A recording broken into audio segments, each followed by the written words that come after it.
Bismillahirrahmanirrahim. Assalamualaikum warahmatullahi wabarakatuh.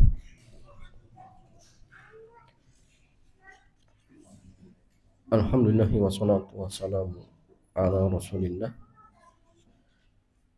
wa ala alihi wa sahbihi ajma'in, amma ba'd. Ikhwan wa akhwati fillah, alhamdulillah di kesempatan sore hari ini kita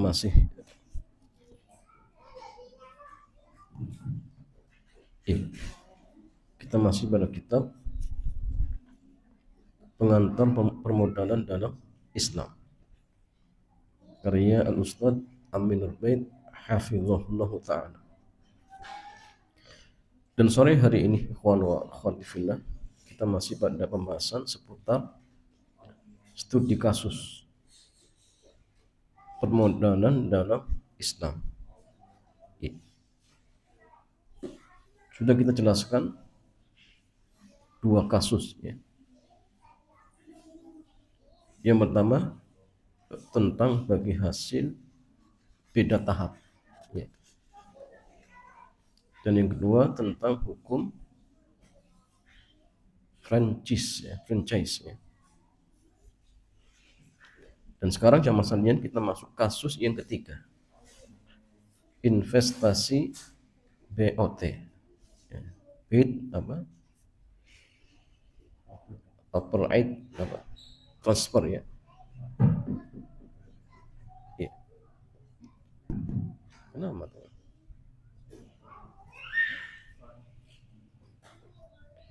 Ya jamaah sekalian, penulis kitab mengatakan ilustrasi skema BOT ya.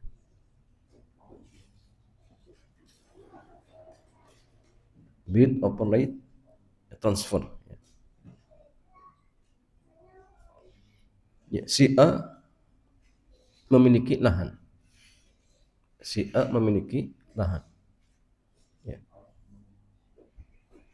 Tapi tidak bisa mengembangkan karena masalah modal. Jadi si A dia punya lahan, punya tanah, tapi tidak bisa mengelola karena tidak punya modal. Datanglah si B sebagai investor.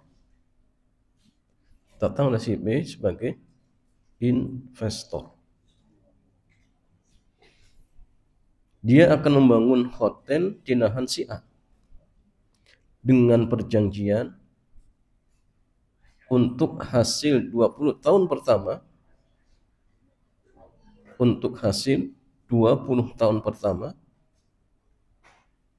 semua hasil milik si B ya, sebagai investor. Jadi si B dia katakan kepada si A yang punya lahan, saya ingin bangun hotel di lahan panjenengan, tapi nanti hasil selama 20 tahun ya milik saya atau milik investor misalkan. Kemudian tahun selanjutnya hotel menjadi milik si A. Jadi setelah 20 tahun maka hotel itu milik si A. Apakah investasi dengan cara seperti ini dibolehkan? Ya. Dan di kita pun jalan tol seperti ini tidak jaman. Kayaknya seperti itu ya. Dalam jangka beberapa tahun itu kemudian jalan tol itu milik negara. Seperti itu jaman. Makanya jalan tol Trapiak Tembalang itu sudah milik negara. Maka harusnya murah, jangan mahal cuma. Ya. Ya jamaah sekalian, penyelesaian ya. Di antara metode yang kami gunakan dalam memahami akad seperti ini ya, adalah melihat akad berdasarkan konsekuensinya.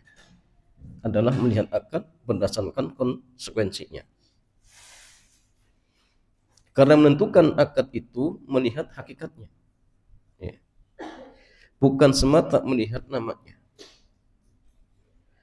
Dalam hal ini berlaku kaidah fikhiyah yang berlaku dalam kajian fikih muamalah, ya. Al-ibratu fil uqudi wal bil maqasidi wal ma'ani la bil alfazi wal mabani. Yang menjadi tolak ukur di dalam akad-akad itu al-maqasid, jadi niat, maksud, ya. Wal ma'ani, dan hakikat atau makna, ya. La bil alfadhi wal mabani, bukan berdasarkan lafaz, ya, lafaz ataupun bangunan kata. Artinya yang menjadi tolak ukur itu dalam akad, ya, hakikat aslinya seperti apa, bukan lafadznya.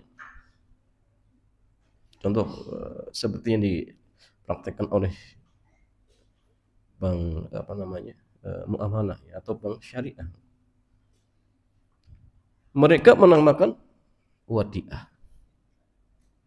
tapi ternyata hakikat uang yang diwadiahkan itu dipakai.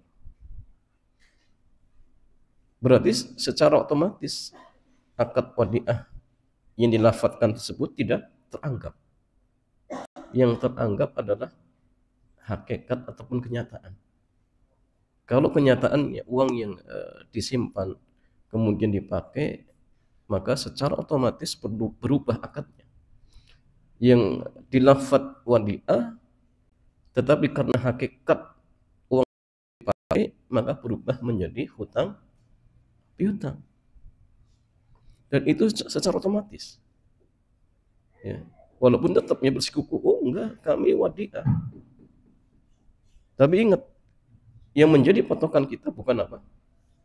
Bukan lafaz, tetapi hakikat. Nah, sehingga kalau ternyata di akad wadiah tersebut ada manfaat misalkan, maka manfaat itu jatuhnya riba nanti, ya. Karena memang harusnya kalau wadiah, ya, uang tersebut tidak boleh dipakai. Sehingga kalau nyimpan uang 100.000 dengan seri 125, maka ketika diambil ya harus 100.000 serinya 125, ya. Tidak boleh apa? Berubah-ubah, tidak boleh. Kalau berubah berarti itu menunjukkan uang tersebut dipakai.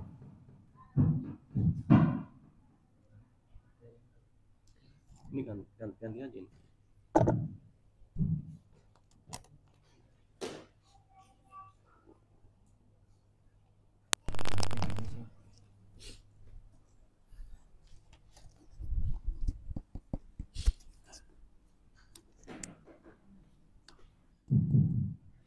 Ya. Jadi yang masalahnya, ingat, yang menjadi ibrah ataupun tolak ukur adalah hakikat dan makna, ya, bukan apa? Bukan lafaz, ya, bukan ucapan, bukan. Ya. Bisa jadi konsumen menyebutnya minta, padahal hakikatnya beli, ya. Jadi bisa jadi konsumen menyebutnya minta, tetapi hakikatnya beli, ya. Kenapa? Ya tadi dilihat dari konsekuensi. Kalau beli, ya, kalau jual beli konsekuensinya beda, minta konsekuensinya beda, seperti itu. Dan itu ingat ya Mas, yang tergantung tadi, ya, maksud, ya. Sehingga ingat, akad itu ingat yang menentukan adalah maksudnya seperti apa. Maksudnya seperti apa. Bisa juga konsumen menyebutnya pinjam tapi hakikatnya sewa, ya. Semua itu melihat konsekuensi dan hakikat akad. Jadi semua ini kembali kepada konsekuensi dan hakikat akad. Sebagai contoh, si A pinjam mobil ke si B. Contoh, si A pinjam mobil ke si B untuk dipakai perjalanan dari Jakarta ke Bogor. Si B mensyaratkan, boleh, ya, silakan pinjam mobil saya asalkan BBM diisi pertamax, ya, dan penuh ketika dikembalikan. Silakan panjenengan pakai, tapi syaratnya nanti pas pulang BBM-nya harus penuh, jenisnya pertamax. Padahal saat dibawa BBM mobil di bawah garis merah, ya, bahkan mungkin ya hampir habis seperti itu. Sekilas jamaah sekalian, transaksi yang terjadi adalah pinjam meminjam, sekilas. Karena ya tadi si A ngomongnya pinjam. Namun yang benar tidak seperti itu. Kenapa? Karena pinjaman yang disyaratkan harus memberikan imbalan ataupun iwat, statusnya sewa. Minjam kok harus diganti. Berarti ketika itu secara otomatis berubah akadnya.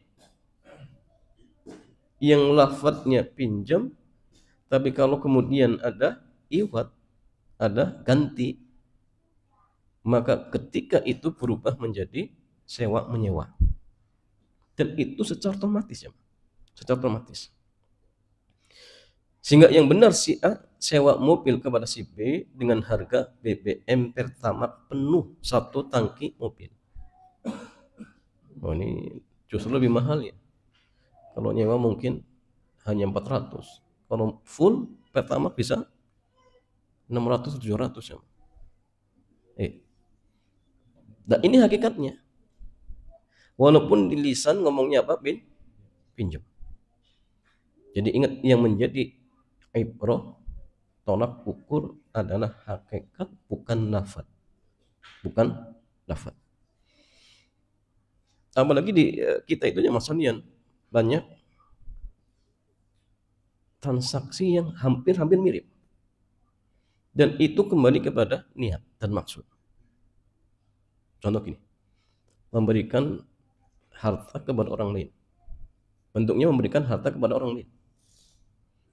Dan nanti akan beda-beda sesuai dengan maksud dan tujuan. Ya. Kalau misalkan dia memberikan sesuatu kepada orang lain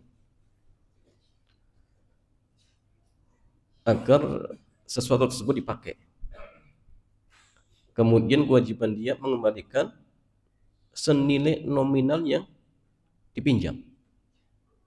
Tidak harus barang yang dipinjam tersebut, tapi nominalnya. Makanya seperti ini jamaah sekalian, apa namanya? Dia pinjam, dia kasih 100.000. Tidak harus uang dengan seri yang itu yang dikembalikan, tapi nominalnya. Yang penting ya nanti dikembalikan 100.000, mau serinya sama ataupun beda, itu terserah. Apa namanya? Hutang piutang. Hutang piutang. Dan nanti konsekuensinya beda, jemaah. Kalau hutang piutang berarti apa? Tidak boleh ngambil manfaat, ya. Berarti yang menghutangi kalau kemudian dikasih lebih di saat mencicil, maka tidak dibolehkan. Dan tambahan itu jatuhnya apa? Riba, seperti itu. Yang kedua, jemaah sekalian, memberikan sesuatu kepada orang lain agar barang tersebut disimpan. Dan nanti barang itu akan dikembalikan dengan jenis ataupun zat barang tersebut. Apa namanya? Apa namanya? Dan barang itu nggak boleh dipakai. Apa namanya? Wadi'ah. Titipan. Pak Budi misalkan titip motor, ya nanti diambil motor itu, jemaah. Itu namanya wadi'ah. Ya. Tapi ingat, kalau wadi'ah itu berarti apa? Harus zat itu yang dikembalikan. Tidak boleh kemudian ini titipkan motor Supra dikembalikan Kawasaki Ninja. Boleh tidak jemaah? Tapi atas kerelaan, boleh tidak? Itu hadiah seperti itu ya. Nah masalah.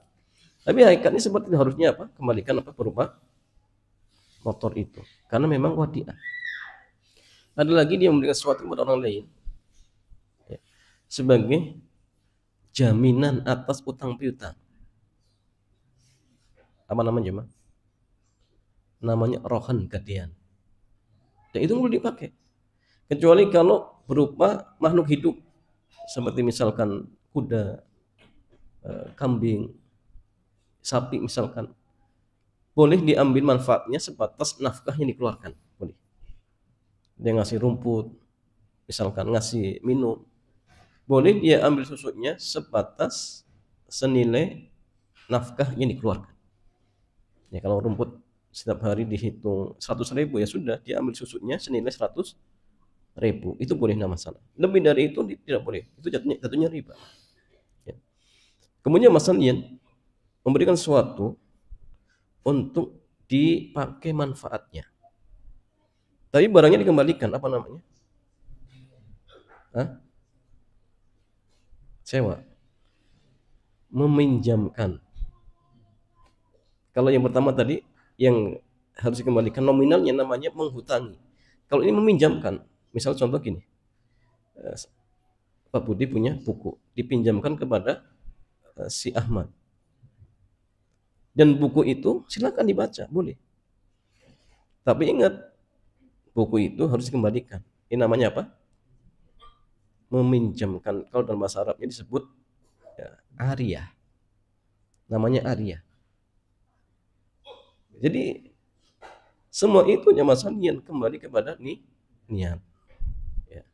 Contoh gini, hibah, hadiah kan sama, berupa pemberian, tapi beda hakikatnya.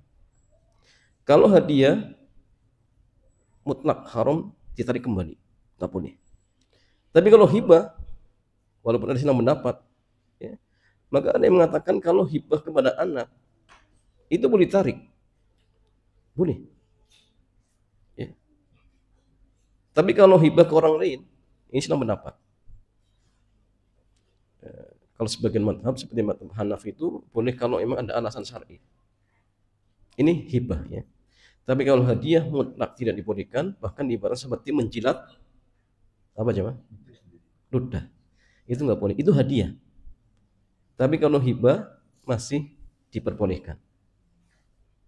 Sama-sama pemberian, tapi hakikatnya beda. Dan tergantung maksud kemudian apa namanya hakikat. Seperti itu. Ya kalau hadiah itu memang biasanya ketika momen-momen tertentu ya. Dan biasanya berupa sesuatu yang nilainya tidak besar. Tapi kalau hibah itu lebih umum. Dan biasanya dengan sesuatu yang nilainya besar. Itu hibah seperti itu. Jadi ala kullinya masalah bahwasanya akad di dalam syariat kita itu sangat diperhitungkan seperti itu. Dan akad itu tergantung maksud dan tujuan atau konsekuensinya seperti itu. Sekarang kita kembali kepada investasi BOT ya, atau BOT. Kita ulang pertanyaan di atas. Si A memiliki lahan, tapi tidak bisa mengembangkan karena kendala modal. Datanglah si B sebagai investor. Dia akan membangun hotel di lahan si A dengan perjanjian untuk hasil 20 tahun pertama, semua hasil milik si B. Pokoknya selama 20 tahun penghasilan kami yang memiliki. Ya. Tahun selanjutnya hotel menjadi milik si A, pemilik lahan. Dalam kasus ini ya Mas Alian, ada dua kemungkinan pendekatan untuk memahami akad seperti yang ya diceritakan. Pendekatan yang pertama, ya takyif fikihnya, akad yang terjadi adalah akad musyarakah, akad sewa, akad kerjasama. Kalau akad kerjasama seperti ini boleh tidak jamaah? Nanti bagi hasil pertama 20 pertama, 20 pertama untuk investor. Berikutnya buat panjenengan. Boleh tidak? Enggak boleh. Jadi kalau musyarakah itu tidak boleh ditentukan apa? 1 bulan pertama untuk saya, bulan kedua untuk sampean, itu nggak boleh. Ya. Atau misalkan musyarakah ternak kambing. Nanti lahiran pertama buat saya, lahiran kedua buat panjenengan, itu nggak boleh. Ya.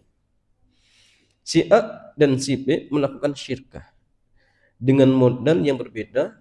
Modal si A dalam bentuk lahan, modal si B dalam bentuk bangunan. Ini kemungkinan yang pertama. Kemungkinan yang kedua, akad yang terjadi adalah sewa menyewa.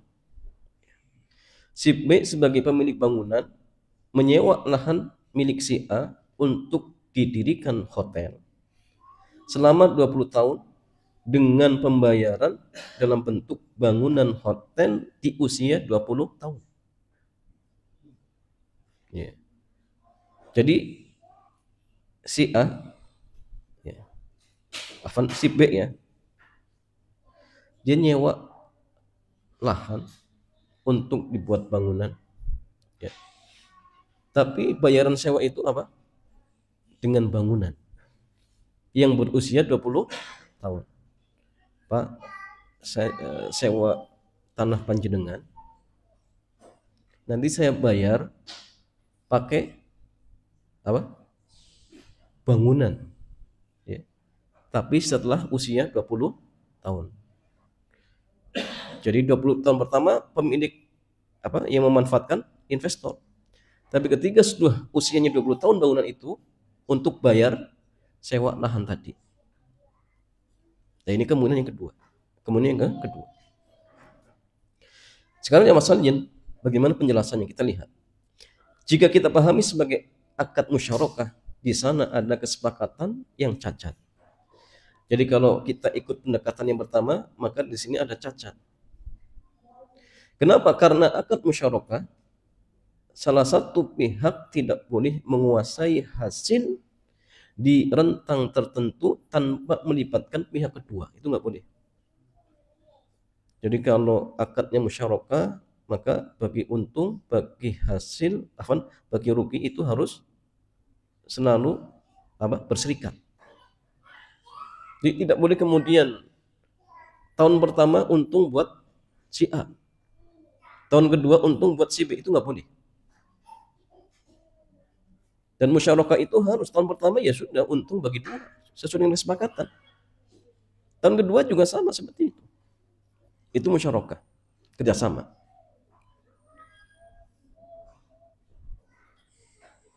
Sehingga ketika si B sebagai pemilik bangunan meminta agar hasil selama 20 tahun menjadi milik dia, akad yang berlangsung bukan lagi musyarakah yang sah. Karena kita tidak tahu di tahun berapa usaha ini bisa memberikan hasil yang lebih. Oh, jangan-jangan pas 20 tahun pertama rugi terus. Ternyata setelah 20 tahun dapat untung karena sudah terkenal misalkan. Berarti kan ada pihak yang dirugikan, ya. Maka ini tidak dibolehkan. Jadi dalam musyarakah itu kerjasama itu ya rugi dibagi bersama, untung dibagi bersama, seperti itu. Tidak boleh kemudian satu pihak yang dapat untung saja, satu pihak dapat rugi terus. Nah, kalau seperti ini berarti ada kezaliman dan itu tidak dibolehkan. Tidak dibolehkan.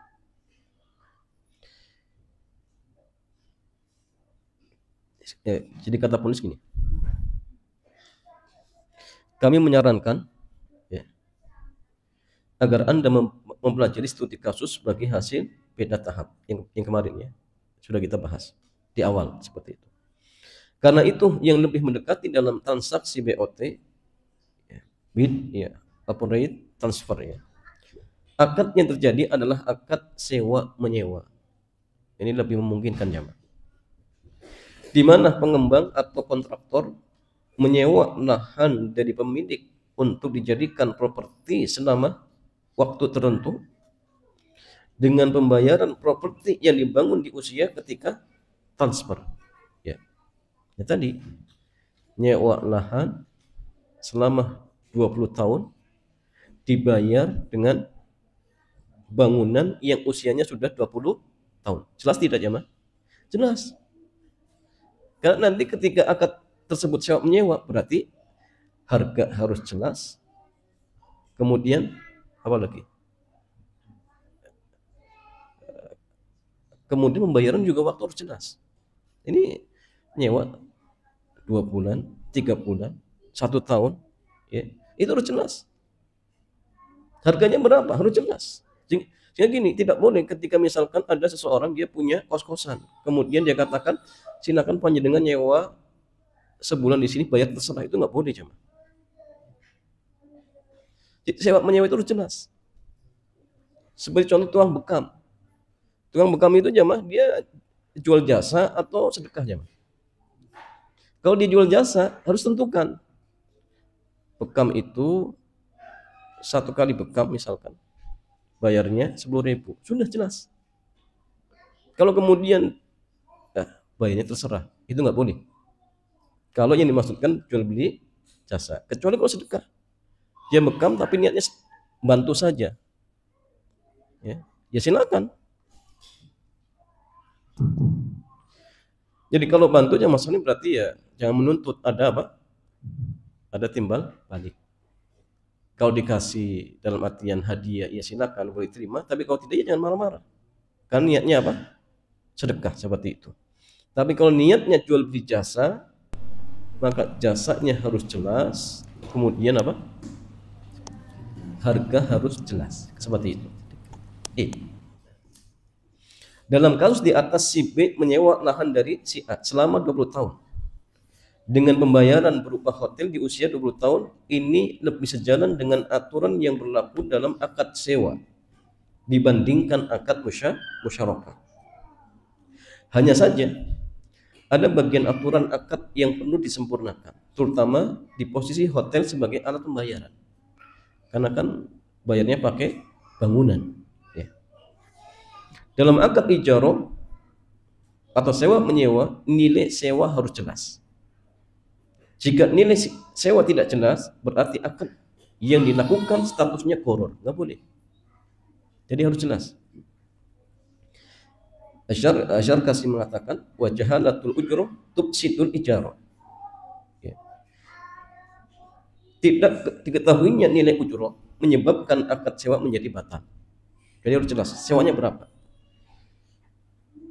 Jadi 1 kamar kos-kosan sebulan 500.000 harus jelas.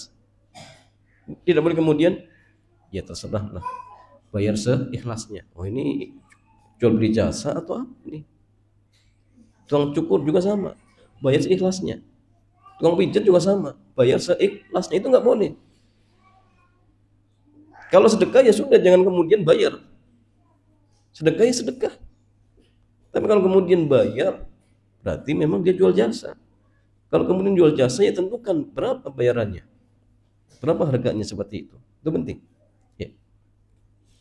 Sewa lahan di atas dibayar dengan hotel, sehingga kriteria hotel yang akan dijadikan alat pembayaran harus jelas. Terutama nilai hotel yang dimaksud di usia 20 tahun dalam kondisi normal. Mereka harus memiliki gambaran, semisal melalui informasi dari aparasial ya. Ini semua dalam rangka menghindari gharar. Ya pokoknya bangunan itu kalau sudah usia 20 tahun biasanya sekian-sekian. Kualitasnya sekian-sekian, harus jelas. Kalau sudah jelas ya maka sah. Kalau kemudian bangunan itu sebagai dijadikan sebagai alat untuk membayar sewa menyewa tersebut, tidak masalah seperti itu. Yang penting intinya harus jelas, tidak boleh kemudian ada jahala ataupun gharar di situ. Ya ini ya masalahnya kasus yang ketiga. Jadi akad BOT lebih dekat dengan akad ijarah atau akad sewa menyewa. Tetapi ya tadi harus diperjelas kualitas bangunannya. Ya kalau sudah 20 tahun itu kira-kira seperti apa? Ya. Jadi kalau kemudian tidak ada gambaran, jangan-jangan 20 tahun sudah ambruk. Berarti kan nggak ada nilainya seperti itu. Jadi harus ada gambaran kira-kira 20 tahun itu seperti apa gambarannya. Sehingga kalau kemudian misalkan kok ternyata hancur bangunannya, ya sudah dibangun senilai dengan apa yang digambarkan ketika akad seperti itu.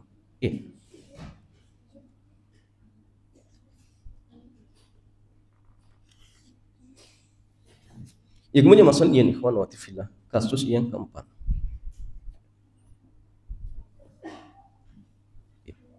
Saya singkatnya. Cukup tidak ya?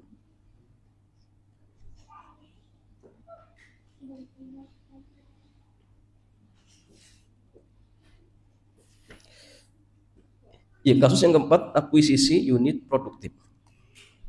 Sebenarnya kasus ini lebih terkait fikih jual beli karena menyangkut masalah hak khiyar.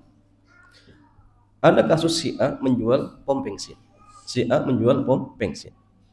Datanglah si B ingin membeli. Dan dia memberi DP 10 juta. Si A memberi batas keterikatan selama 3 tahun. 3 bulan. Ya. Harga disepakati 2M. Jika sampai 3 bulan transaksi tidak dilanjutkan, maka DP hangus. Dan si A berhak membuka tawaran keluar. Selama 3 bulan berjalan, pom bensin ini tetap menghasilkan. Pertanyaannya, hasil ini milik siapa? Hasil ini milik siapa? Penyelesaian kasus. Di antara kaidah jual beli yang perlu kita pahami bahwa terjadinya perpindahan hak milik apabila telah terjadi akad. Kalau antum jamaah sekalian melakukan jual beli, kemudian sudah terjadi akad dan sah, berarti kepemilikan sudah berpindah. Tapi kalau akad itu belum sempurna, berarti kepemilikan belum berpindah. Sehingga ini yang perlu untuk dikaji. Sehingga selama akad belum selesai, dalam arti masih menggantung, maka hak kepemilikan barang belum berpindah. Jadi kalau hak kepemilikan barang belum berpindah, berarti hasil tetap milik apa? Penjual. Milik penjual. Di antara indikasi bahwa akad belum selesai adalah adanya hak khiyar majlis atau khiyar syarat. Karena selama masih ada hak khiyar, maka masing-masing pihak, baik penjual dan pembeli, berhak untuk membatalkan akad. Ya.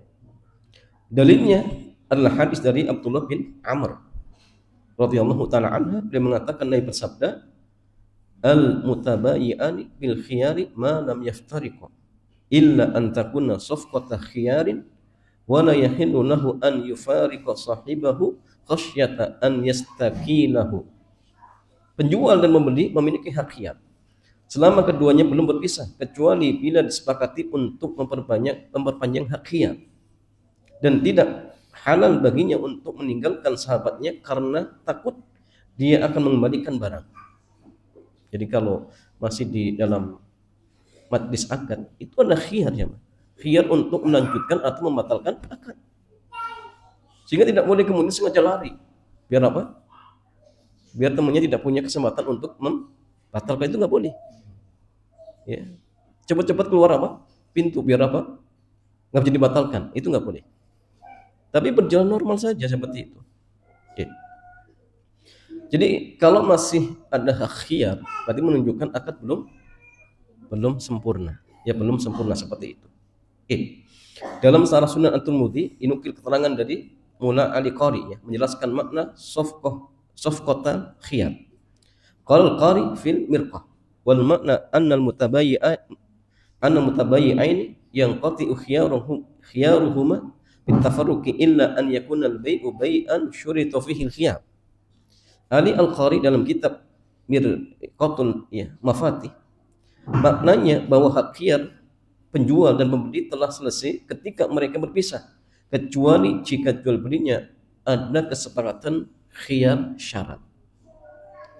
Sehingga penyelesaian kasus terlepas dari hukum mengenai TP yang hangus ketika si B tidak jadi beli. Ketika si B ingin membeli SPBU itu, si B meminta waktu selama 3 bulan sebagai jaminan keterikatan. Si B memberikan uang 10 juta. Jika sampai 3 bulan transaksi tidak dilanjutkan, si A berhak membuka tawaran keluar. Kesepakatan ini menunjukkan bahwa akad antara si A dengan si B belum selesai. Karena masih menggantung. Si B menggantung akad itu selama 3 bulan. Dan itulah khiyar syarat. Dan karena akad masih menggantung, berarti belum terjadi perpindahan hak milik. Sehingga hasil tetap menjadi milik si A. Karena pom bensin ya, masih menjadi apa? Miliknya. Tapi hanya sekedar DP saja. Dan di situ masih ada hak khiyar. Kalau 3 bulan tidak dilanjutkan, ya sudah, berarti dianggap DP hangus. Dan itu milik penjual. Ya kecuali kalau kemudian mau dikembalikan sendiri, itu urusan dia. Tapi secara syariat milik penjual sebagai ganti rugi. Maka di rentang waktu ini ya Mas, lihat barang itu tetap milik penjual. Kenapa? Karena akadnya belum sempurna. Ya.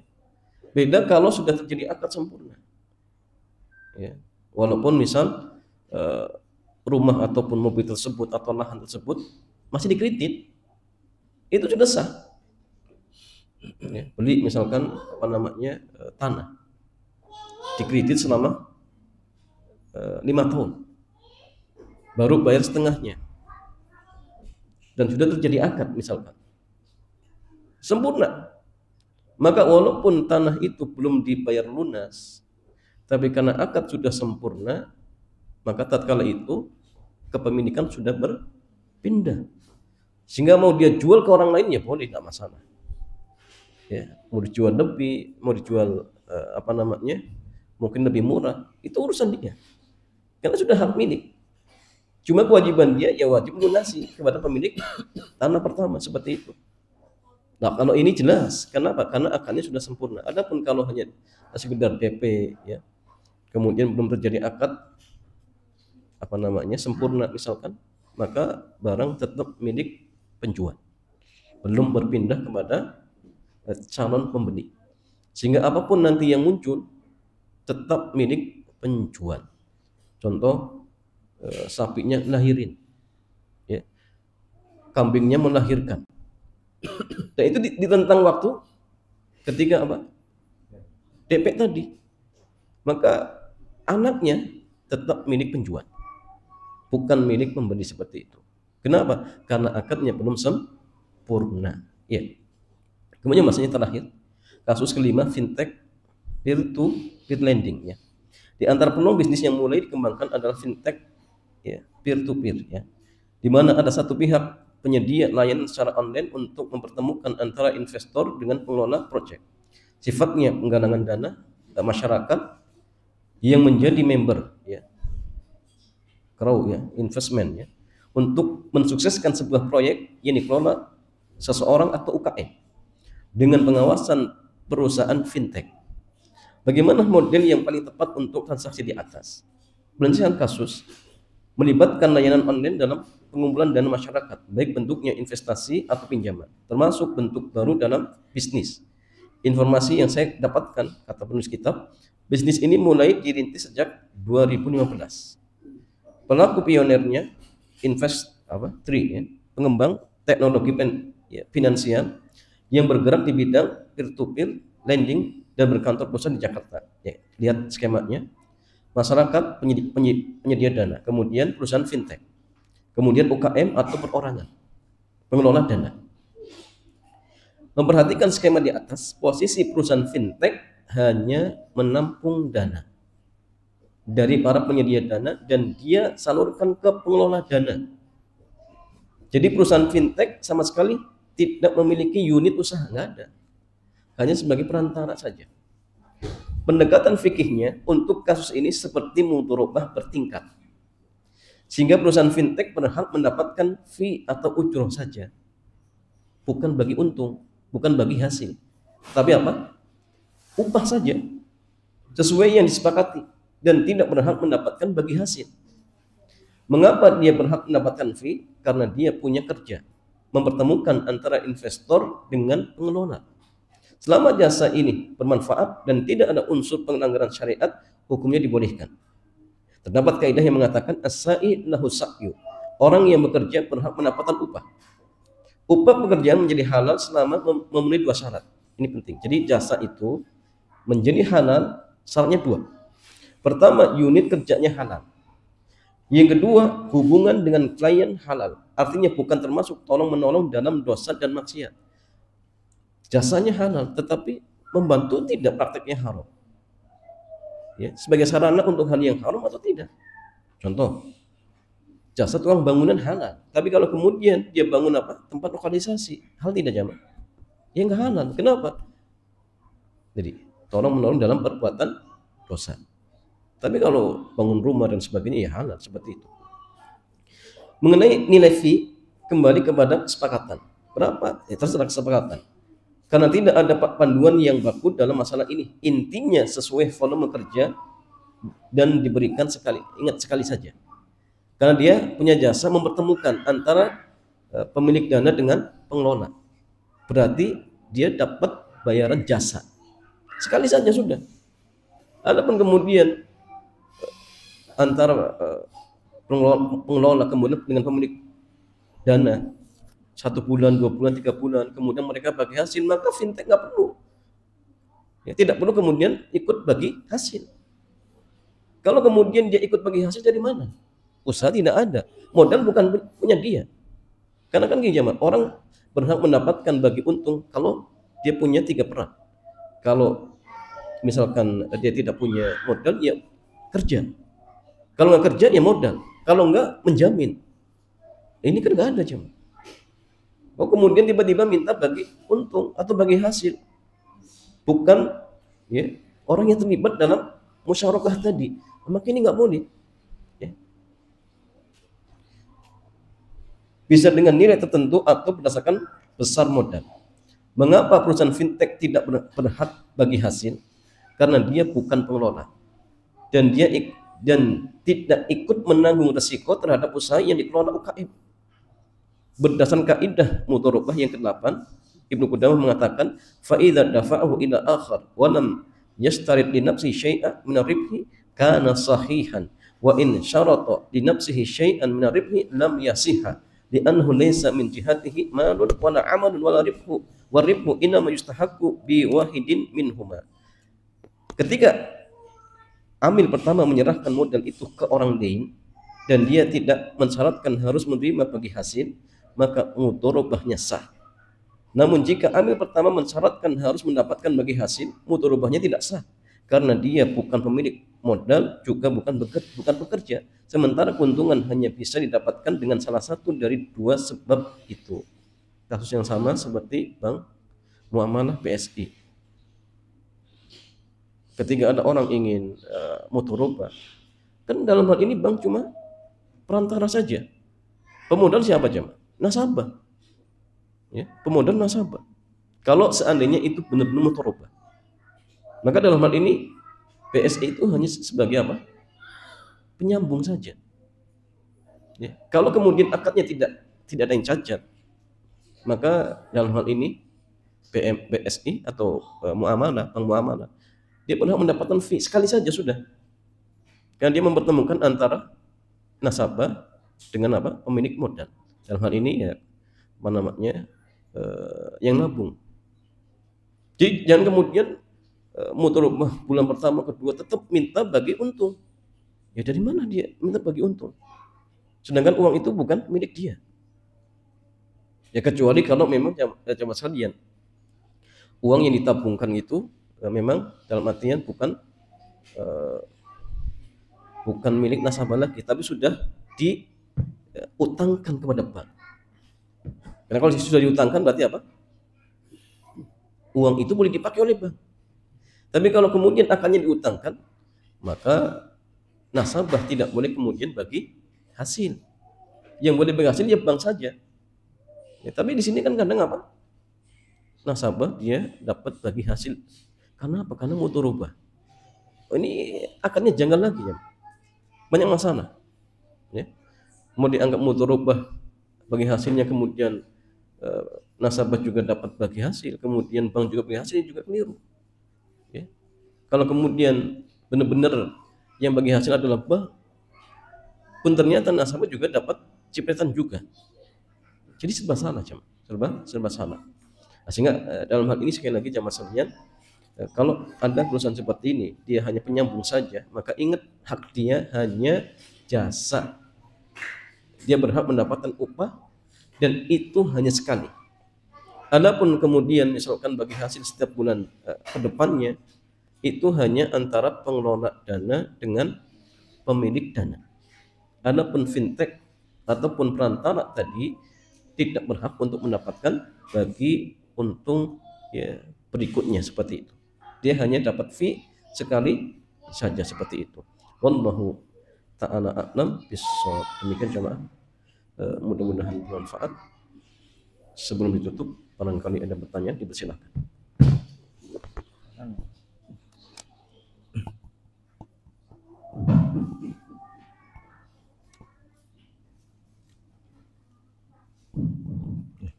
Ya, alhamdulillah.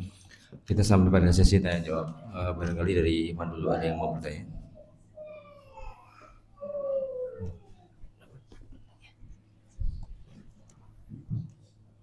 Assalamualaikum warahmatullahi wabarakatuh. Ya, terima kasih Ustadz atas penjelasannya tadi. Di sini saya izin mau bertanya seputar perihal investasi di emas Ustadz ya. Investasi emas ini kan ada beberapa metode ya Ustadz ya yang untuk sekarang ini bila mana investasi emas digital gitu Ustadz, kan ada platform yang menawarkan investasi emas digital. Nah itu hukumnya bagaimana ya Ustadz ketika seorang nasabah investasi emas digital selalu tiap bulannya itu kan dari pihak platformnya itu memberikan ini potongan untuk jasa pengelolaan dari investasinya itu. Hukumnya bagaimana ya Ustaz? Terima kasih. Assalamualaikum warahmatullahi wabarakatuh. Waalaikumsalam warahmatullahi wabarakatuh. Ini juga sama jamaah sekalian. Yang menjadi tolak ukur itu hakikat. Kan lafadznya tadi investasi emas. Jadi dalam hal ini seseorang dia beli emas tapi dicicil gitu ya. Iya. Dicicil atau kontan?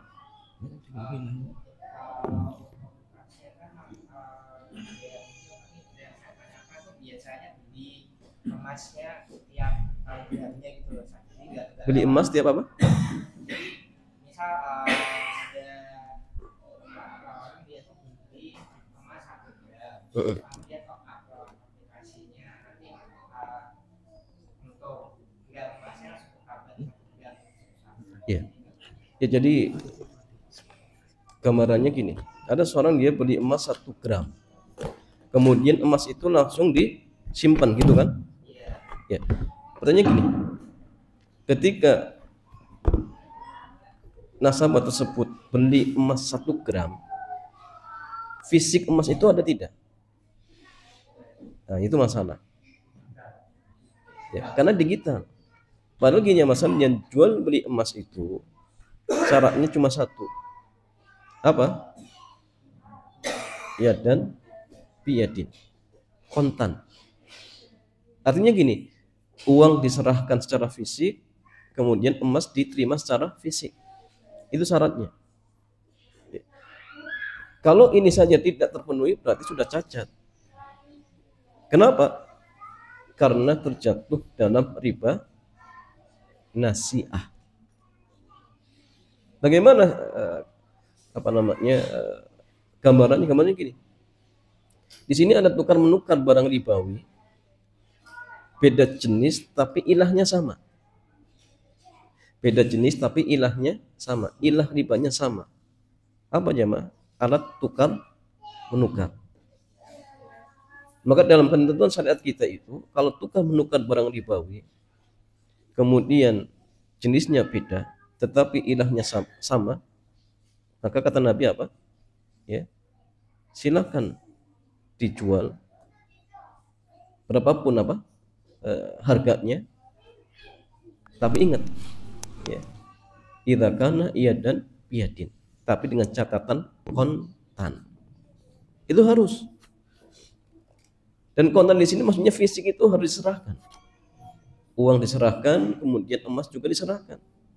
Tapi kalau hanya tadi ya digital, jadi anggap sudah beli emas, tapi fisik itu nggak pernah diserahkan. Maka di sini ada cacat. Cacatnya apa? Cacatnya tadi riba nasi'ah. Ya. Nah, ini masalah. Dari sini masalah. Kalau seandainya misalkan gini ya, fisik diserahkan, uang diserahkan, kemudian emas diserahkan, maka sampai sini nggak ada masalah, boleh. Tapi kemudian uang emas ini disimpan, emas ini disimpan, dan nyimpannya itu untuk apa? Biasanya itu untuk pinjam uang lagi, disimpan, kemudian dia pinjam uang, nanti uang ini buat beli emas lagi, biasanya gitu. Ya. Dan di sini dalam kasus ini mungkin pegadian ya. Pegadian itu satu mensyaratkan bayar apa? Biaya administrasi. Pertama. Yang kedua, menyewakan deposit apa? Box. Ya. Di sini ada cacat ya. Kalau seandainya akadnya tadi emas itu disimpan sebagai gade, jaminan. Karena dia pinjam uang lagi. Kalau kemudian ternyata misalkan pihak yang menghutangi kok minta manfaat, jatuhnya riba nanti.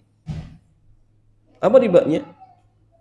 Tadi biaya administrasi. Dan ternyata biaya itu lebih. Biaya itu boleh, tapi dengan catatan sesuai dengan apa? Sesuai dengan biaya yang dikeluarkan. Contoh tintanya berapa, kertasnya berapa.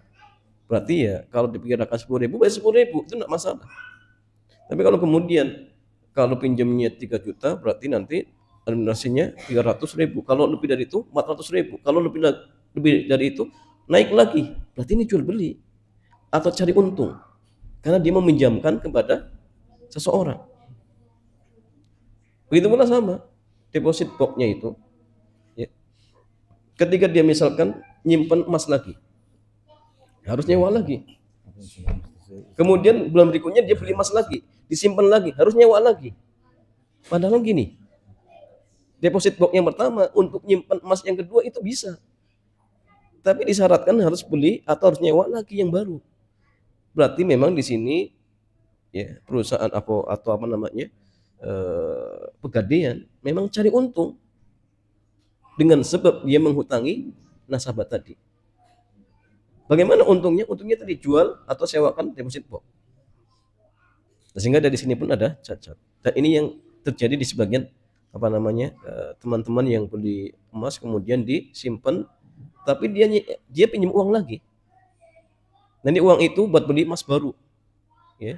Nanti emas itu disewakan lagi, disimpan lagi di situ. Kemudian pinjam lagi. Ya. Nanti cicil terus seperti itu.